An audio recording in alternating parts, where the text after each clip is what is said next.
Nevada in the hot sun, Reno by nightfall. Its twinkling Chinese streets, then up the Sierra Nevada, pines, mountain lodges, signifying Frisco romances.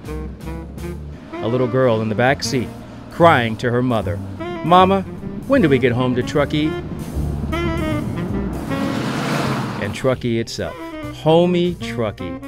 And then, down the hill to the flats of Sacramento, I suddenly realized I was in California. When Jack Kerouac made that famous trip back in 1949, he would have driven down this very stretch of Highway 40 through what was, at that time, a thriving community of resorts and hotels catering to the newly mobile middle-class tourist. On the Road is a classic American novel of the open road. But for some, the open road was not so open, for these were still the years of Jim Crow laws, when racial segregation was the law of the land. Historian Shirley Moore has spent over 30 years studying the 200-year story of African-American westward migration, and she knows probably better than anybody the challenges faced by the first black motorist. From the 1930s right up to the Civil Rights Act of 1964 and beyond, black motorists were often literally taking their lives into their hands when driving. And at the very least, they were encountering all kinds of difficulties and indignities along the way. White-owned businesses would often refuse to serve them. They couldn't find accommodations which would accept them. They were subject to expulsion from those so-called sundown towns, that is, towns that legally forbade black people to remain there after the sun went down. And they were often threatened with violence.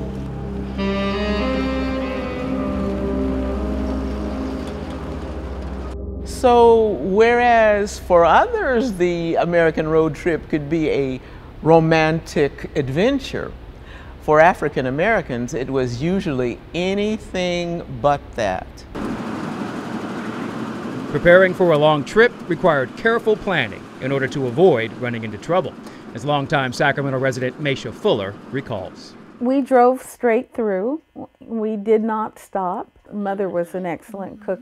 She would prepare food and then take that with us. And we did not stop at restaurants or, think about spending the night in a hotel. And I see the car in the background. Yeah. Mm-hmm. And you did go up Highway 40 then.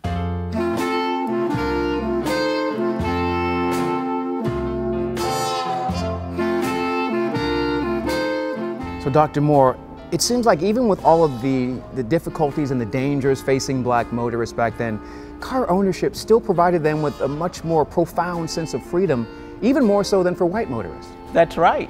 Car ownership was especially liberating for black Americans because it gave them a way to finally leave behind the degrading experience of traveling by railroad in the Jim Crow cars, which were at the front of the train and therefore were very smoky, crowded, and uncomfortable. And of course, they would have been barred from using the whites-only dining car. I want to read you a quote that I found from a magazine from 1933, all right?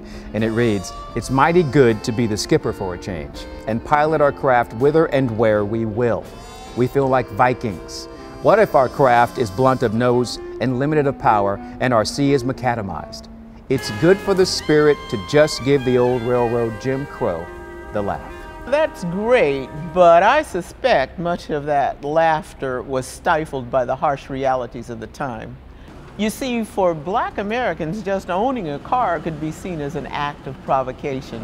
In the view of many whites, the only justification for a black person to be behind the wheel of a car was if they were, if you like, driving Miss Daisy. That is, working as a chauffeur or servant for a white employer.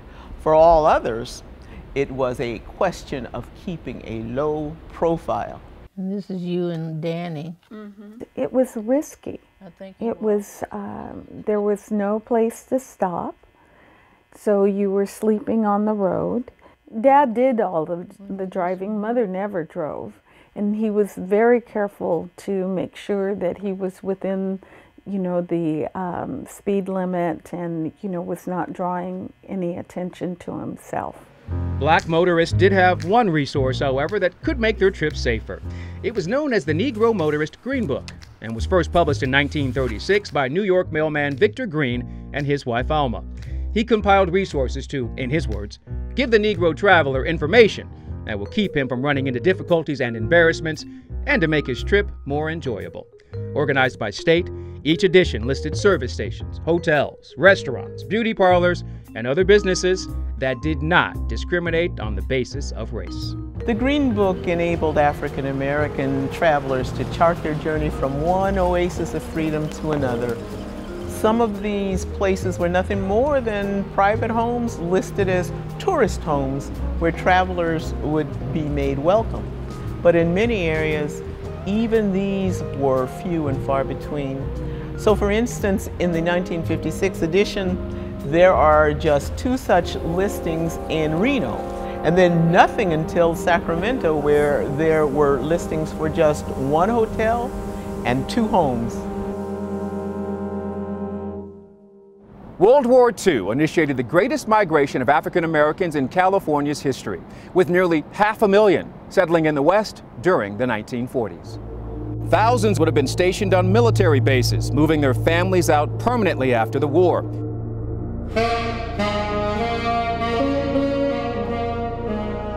With so few places to stay, many were forced to either drive non-stop in shifts, camp along the roadsides, or sleep in their cars, running the risk of unwelcome encounters with the locals and law enforcement. Son, what are you doing here?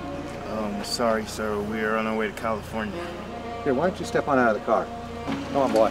Victor Green never intended his Green Book Guide to be an explicitly political document, but today we can see that it is part of the historical record of the Black struggle for freedom. It's been called, and appropriately so, an atlas of Black self-reliance. All right, you best be hitting the road right now. With each Black-owned or Black-friendly business in its pages standing as a monument to Black determination to succeed in a Jim Crow nation.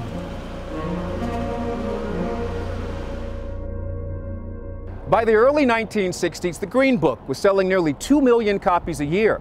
The 1966 edition was the last to be published, after the Civil Rights Act of 1964 made it effectively obsolete by outlawing racial discrimination in all public accommodations. It was an obsolescence eagerly anticipated by Victor Green himself when he wrote in the 1948 edition, "There will be a day, sometime in the near future, when this guide will not have to be published. That is when we as a race will have equal opportunities and privileges in the United States. It will be a great day for us to suspend this publication, for then we can go wherever we please and without embarrassment."